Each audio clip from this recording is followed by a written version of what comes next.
很多人有一个误区，就认为说只要一咳嗽就是哪儿的问题，肺的问题。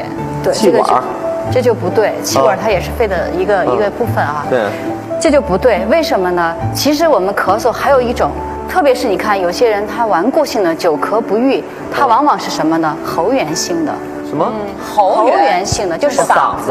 由于他的咽喉已经受伤了，他的黏膜已经受损了，由于他这里有伤，他一直就有一种什么呢？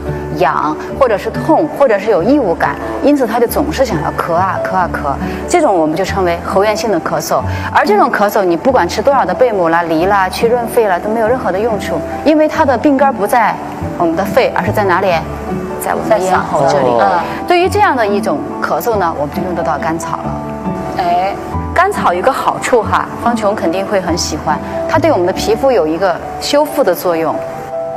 甘草还能修复皮肤？我这还真不知道，我只知道它有止咳的作用。它的好处就是在于呢，它能够化痰，能够止咳，能够保护你的咽喉的黏膜不受损。而其实这个甘草本身就有这个作用，它可以修复皮肤的，所以我们现代医学就从里边提取出这个甘草带啊，就是用来修复皮肤或者是治疗皮肤过敏的。